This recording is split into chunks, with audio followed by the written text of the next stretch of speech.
ప్రభునందు అత్యంత ప్రియులైనటువంటి మా ప్రియులందరికీ ప్రభువు నామమున మీకు మా యొక్క శుభాభివందనాలు తెలియజేస్తున్నాం. ఈ దినమున మన యొక్క బైబిల్ పఠనమును గుర్తుంచుకొని ప్రసంగి గ్రంథము 7వ అధ్యాయము 8వ వచనములో కార్య ఆరంభము కంటే కార్య అంతము మేలని ఒక్కొక్కరి ఆరంభము అంతాన్ని గురించి మనం చూస్తున్నాం. గత దినములలో మనము ఆదాము యొక్క ఆరంభము అంతము చూసినాం. దేవుడు తనకిచ్చినటువంటి ఆధిక్యతను ప్రకటన గ్రంథములో మనం చదువుకున్నటువంటి మాటను అనుసరించి ప్రకటన గ్రంథము 2వ అధ్యాయం 25వ వచనములో నీకు కలిగిన దాన్ని గట్టిగా పట్టుకొనుము. తిరిగి 3వ అధ్యాయం 11వ వచనములో 3వ అధ్యాయం 11 నేను త్వరగా వచ్చున్నాను, ఎవడును నీ కిరీటమును అపహరింపకున్నట్లు నీకు కలిగిన దాన్ని గట్టిగా పట్టుకొనుము అనేటువంటి యొక్క ఈ మాటను బట్టి మనము పోయిన వారములో ఆదాముని గురించి మనము చూస్తూ వచ్చినాం పోయిన దినమున. కాబట్టి ఈరోజు కూడా ఆదాము గారి యొక్క కుమారుడి యొక్క జ్యేష్ఠుడు మనందరికి బాగా తెలుసు. కయ్యేను గురించి, ఏబేలు గురించి మీకు 2 విషయాలు చెప్పాలని తలస్తూ ఉన్నాం. గమనించండి, ఆదాము తర్వాత వారికి ఆదాము దేవుని ద్వారా వారికి 2 కుమారులు మనకు కలిగినట్టుగా మనకు లెక్కలో ఉన్నారు. లెక్కలోకి వచ్చినటువంటి వాళ్ళు వీరు. 4వ అధ్యాయం ఆదికాండము 1వ వచనము, ఆదాము తన భార్య అయిన హవ్వను కూడినప్పుడు ఆమె గర్భవతి అయి కయ్యేనును కని యెహోవా దయ వల్ల నేను ఒక మనుషుణ్ణి సంపాదించుకున్నాను అన్నాడు. గమనించండి, ఎంత మంచి మాట. తర్వాత అతని తమ్ముడవు ఏబేలును కనెను. ఏబేలు గొర్రెల కాపరి, కయ్యేను భూమిని సేద్యపరచువాడు. కొంతకాలమైన తర్వాత కయ్యేను పొలం పంటలో కొంత యెహోవాకు అర్పణ తీసుకొచ్చినాడు. ఏబేలు కూడా. గమనించండి, దేవుడు ఒక ఆదాములకు మంచి సంతానాన్ని ఇచ్చినాడు. అవ్వ అన్నది, యెహోవా దయ వలన నేను ఒక మనిషిని దేవుని దయ వలన మరి కుమారుని ఇచ్చినాడు. అతనికి కయ్యేను అనేటువంటి పేరు పెట్టబడింది. కయ్యేను అంటే సంపాదించుకొనుట అని అర్థం. ఎంత మంచి పేరు కదా. యెహోవా దయ వలన నేను ఒక మనుషుని సంపాదించుకున్నాను. ఈ సంపాదించుకున్నటువంటి మనిషి అంటే ఎవరు? జ్యేష్ఠుడు. ఇప్పుడు తను ఏం కలిగి ఉండాలంటే, ఏదైతే దేవుడు తనకి ఇచ్చినాడో ఆ ఆధిక్యత తనకు కలిగి ఉండాలి. ఈ ఆధిక్యతలు ఏ విధంగా వచ్చినట్టే వాళ్ళ బలి ద్వారా ఇద్దరు బయటపడ్డారు. ఆదాము అవ్వలేమో పండు తింటే చచ్చిపోతారు, మీరు దూరం అవుతారు అన్నారు. ఇప్పుడు వీరికేంది పరీక్ష అనంటే బలి. అందుకు ఇక్కడ ఏం చేసినారు ఇద్దరు. ఆ తర్వాత 2వ వ్యక్తి కూడా ఏబేలు కూడా ఇవ్వబడినది. ఏబేలు కూడా దేవుడు ఇచ్చినాడు. కొంతకాలమైన తర్వాత వారు ఇరువురు ఏం చేసినారంటే దేవునికి అర్పణం తీసుకొచ్చినారు. మంచిదే, దేవునికి అర్పణము తీసుకొచ్చిన దాంట్లో ఏమైనది అంటే, ఆ అర్పణములో కయ్యేను సరైనటువంటి అర్పణము తీసుకొని రాలేదు.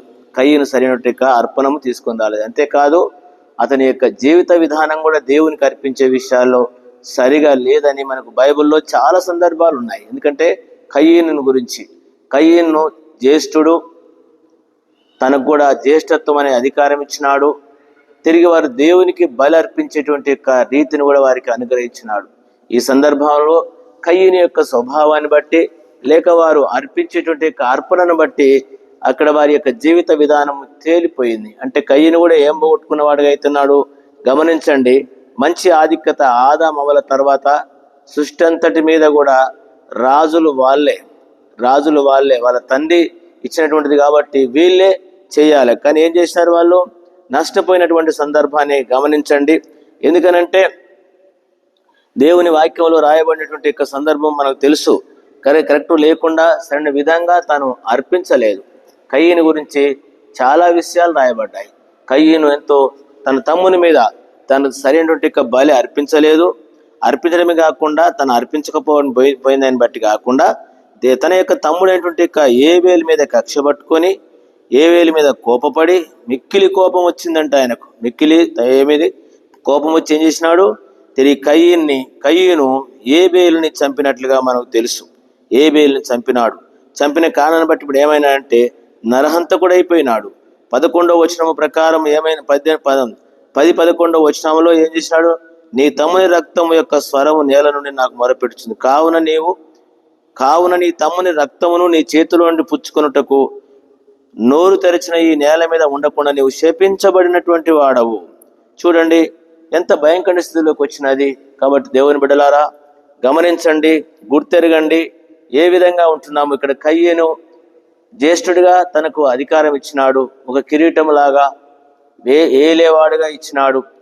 తిరిగి వారు బలి ద్వారా వారు ఇప్పుడు ఏమైపోయినారంటే కయ్యను భ్రష్టుడైపోయినటువంటి విషయం మనం చూడగలము. అంతేకాదు తన తమ్ముని మీద కోపపడ్డాడు, కక్ష పెట్టుకున్నాడు, పగబెట్టుకున్నాడు.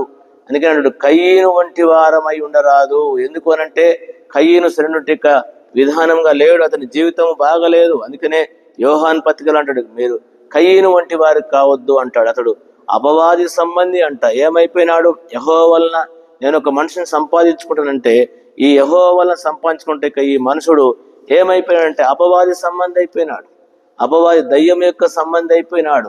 అందుకనే ఏబేలు మీద కక్ష పట్టినాడు, ఏబేలు మీద ద్వేషం పెంచుకున్నాడు, కోపం వచ్చేసింది, ఏబేలుని చంపేసినాడు. ఈ దినాలలో కూడా కయ్యనులాగా పెద్దవారము కాబట్టి బాధ్యత గల వారము మనం ఎట్లా ఉంటున్నాం? దేవుడు మనకు ఒక మంచి ఆధిక్యత ఇచ్చినాడు. నీకు కలిగిన దాన్ని గట్టిగా పట్టుకుని మన ఆదాము పెద్ద కుమారుడు, పెద్దవాడు కాబట్టి ఇప్పుడు పెద్దోడు ఏం చేసినాడంటే చిన్నోడి మీద కక్ష పట్టుకున్నాడు. ప్రియ దేవుని బిడ్డలారా, ఈ దినాల్లో పెద్దలుగా కావచ్చు, పెద్ద సేవకులంగా కావచ్చు, లేక పరిచయించేటటువంటి వాళ్ళం కావచ్చు, ఏ విధంగా ఉంటున్నాం? మనకు కలిగిన దాన్ని గట్టిగా పట్టుకుంటున్నామా? లేక ఈ విధంగా కయ్యనులాగా మనం విడిచిపెట్టేసి లేకుంటే తన సహోదరుని మీద ద్వేషం పెట్టుకొని తమ సహోదరునికి హాని చేసి, లేక మన యొక్క జీవితం ద్వారా, మన నడవడి ద్వారా, మన మాటల ద్వారా ఏబేలు లాంటి వాళ్ళకు మనము కీడు చేస్తే తిరిగి కయ్యనులాగా శాపగ్రస్తులం అయిపోతాం. దేశంలో నెమ్మది లేనటువంటి జీవితంలోనికి. అందుకనే కయ్యని యొక్క స్థితి ఏమైందో మనకు తెలుసు, కయ్యని యొక్క స్థితి. అందుకనే దేవుని వాక్యం పరిశుద్ధాత్మ ద్వారా భక్తులు చెప్పినారు, మనం కయ్యను వంటి వారంగా ఉండకూడదు. కయ్యను ఏం చేసినాడు? దేవుడు తనకిచ్చినటువంటి ఆధిక్యతను పోగొట్టుకున్నాడు. ఆదామే పోగొట్టుకున్నాడు అనుకుంటే ఆదాము అట్లా పోగొట్టుకున్నాడు, కయ్యను ఈ విధంగా పోగొట్టుకున్నాడు. నీవు నేను దేనికి పోగొట్టుకుంటున్నావు? దేవుడు మనకు కూడా సంఘంలో ఒక ఆధిక్యత ఇచ్చినాడు. ప్రతి ఒక్కరికి దేవుడు ఒక బాధ్యత ఇచ్చినాడు, ఒక పని ఇచ్చినాడు. ఆ పనిలో నీవు నేను నమ్మకంగా ఉండవలసిన వారంగా ఉంటున్నాం. అంతేకాదు నీ పని నువ్వు చేయకుండా, నీ పని నువ్వు కరెక్ట్ లేకుండా ఇతరుల పని మీద, వాళ్ళు చేసిన దాని మీద నీవు ద్వేషిస్తే, అసహించుకుంటే, అంతేకాదు వాళ్ళు చేయబట్టి నాది అంగీకరించబడలేదు నా బలి, కాబట్టి నాది అంగీకరించబడిన వాళ్ళు లేకుండా ఉండాలని చెప్పేసి ఇట్లాంటి కయ్యనులాగా మనం చేసినట్లయితే ఏమవుతామంటే కయ్యనులాగా త్రోసివేయబడినట్టు జీవితం ఎంత బాధకరమంటే విషయం కనబడతా ఉంటది. అందుకనే ఏమన్నాడు? దేశ దిమ్మరి అయిపోతావు అన్నాడు. నేను చదువుతున్నాను, వినండి. నేను చదువుతున్నాను 11వ వచనములో, శపించబడినటువంటి వాడు 2:12 నీవు నేలన సేద్యపరిచినప్పుడు అది తన సారము ఇక మీదట ఇవ్వదు, నీవు భూమి మీద దిగులు పడుచు దేశ దిమ్మరి అయిపోతావంట. చూసినారా? తన తమ్ముని విషయంలో తాను కలిగినటువంటి కక్షను బట్టి, ఆ యొక్క క్రోధాన్ని బట్టి దేశ దిమ్మరి అయిపోయినాడు. కయ్యని అంటాడు, అందుకు కయ్యను నా దోష శిక్ష నేను భరింపలేనంత గొప్పది అంటాడు. దేవుని బిడ్డలారా, ఈ భాగాన్ని వినేటువంటి మనము దేవుడు సంఘంలో మనకు కూడా పెద్దవారిగా, ఒక బాధ్యత గల వారిగా కావచ్చు, బాధ్యత గల సహోదరులను కావచ్చు, సేవకులం కావచ్చు, దేవుడు ఏ ఆధిక్యత మనకి ఇచ్చినాడో దాన్ని మనం కాపాడుకుందాం. కాబట్టి కయ్యనులాగా మనము ద్వేషపూరితంగా, అసూయగా ఉండి నష్టపోవద్దు. ఎందుకంటే ఈ భాగాలు మీకు అందరికీ తెలుసు కాబట్టి నేను క్లుప్తంగా మాట చెప్తున్నాను. ఏబేలు లాంటి వాళ్ళ మీద మనము కక్ష పట్టుకోవద్దు. ఇప్పుడు ఏమైనాడు? ఒకవేళ కక్ష సాధింపు చేసినాడు కానీ అతడు ఒక్కసారి చనిపోయినాడు అంతే, కానీ ఇతడు దినదినము చనిపోయేవాడుగా ఉంటున్నాడు. భయంకర దినాల్లో ఉన్నాం. కార్య ఆరంభం కంటే కార్య అంతము మేలు. కాబట్టి కయ్యని యొక్క ఆరంభం చూసినాం. యెహోవా దయ వలన పొందినటువంటి కుమారుడు సంపాదించుకున్నాడు స్వాస్యము. కుమారులు యెహోవానికి గురించి స్వాస్యం అన్నట్టు ఒక స్వాస్యము. ఇప్పుడు ఆ స్వాస్యం ఏమైపోయినాడంటే నరహంతకుడు అయిపోయినాడు, దేశ దిమ్మరి అయిపోయినాడు, నెమ్మది లేనివాడుగా అయిపోయినాడు. తిరిగి ఎంతో బాధకరమైనట్టుగా జీవితం మనం చూడగలం. అందుకొనికనే నీకు కలిగిన దానిని గట్టిగా పట్టుకోను, జార విడుస్తావేమో జాగ్రత్త. మనకు పాట కూడా ఉన్నది, జాగ్రత్త. అందుకొరకనే ఈ చిన్న మాటలు వింటుంటే మనం కూడా అంతే. మనము కయ్యనులాగా ఉండకుండా దేవుడు మనకి ఏదైతే రక్షించి ఏది ఇచ్చినాడో, మనకిచ్చినటువంటి రక్షణ కావచ్చు, కిరీటము, ఆధిక్యత దేవుని కొరకు మనం నమ్మకంగా ఉండి దేవుడు మనకిచ్చినటువంటి ఆధిక్యతలో మనకు కలిగినటువంటి రక్షణ సంఘములో అనేకులకు ప్రోత్సాహకరంగా, మేలుకరంగా, క్షేమకరంగా అనేకులను ప్రభు సన్నిధికి నడిపించేటువంటి వారముగా, ప్రభు కొరకు ఆయత్తపరిచేటువంటి వారముగా, మనము ఆయత్తపడుతూ అనేకులను ఆయత్తపరిచేటువంటి వారముగా ఈ చివరి దినాలలో మనం జీవించటము ఎంతో మనకు అవసరమైన విషయం. కాబట్టి ఈ మాటలు విని గ్రహించి నీకు కలిగినది ఏదైతే దేవుడు ఇచ్చినాడో దాన్ని గట్టిగా పట్టుకుందాం.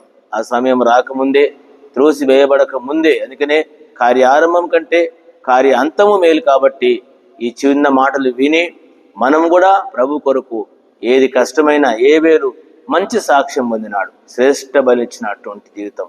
ఆ విధంగా కయ్యను లాంటి వాళ్ళం కాకుండా కయ్యను యొక్క స్వభావాన్ని విడిచిపెట్టేసి ఏబేలు లాంటి యొక్క స్వభావాన్ని మనం ధరించుకొని ప్రభువు కొరకు మంచి జీవితము, నమ్మకమైన జీవితం జీవిస్తాం. కయ్యను ఏబేలు చనిపోయినా కూడా మాట్లాడుతూ ఉన్నాడు. ఏబేలు యేసు ప్రభు వారికి గుర్తుగా ఉంటున్నాడు. ఏబేలు ఒక ప్రత్యేకమైన విధానంలో ఉన్నాడు. మనం కూడా ప్రభువు కొరకు అలాంటి యొక్క జీవితంలో జీవించడానికి మనకు ప్రభు సహాయపడును గాక. ప్రార్థన చేస్తాం. ప్రియమైన తండ్రి, ఈ సమయంలో మాతో మాట్లాడిన మాటలు బట్టి వందనాలు.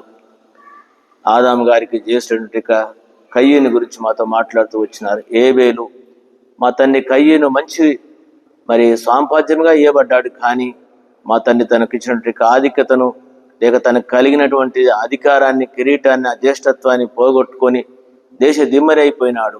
ఏబేలు చిన్నవాడైనా చక్కని బలి అర్పించి మీ దగ్గర మెప్పు పొందినాడు. ప్రభా, మేము కయ్యను వంటి వారంగా ఉండకుండా మేము ఏబేలులాగా నీ కొరకు తండ్రి ఒక సాక్ష్యం కలిగి, అందుకనే దీనిని బట్టే పెద్దలు సాక్ష్యం పొందిరి అని చెప్పినారు.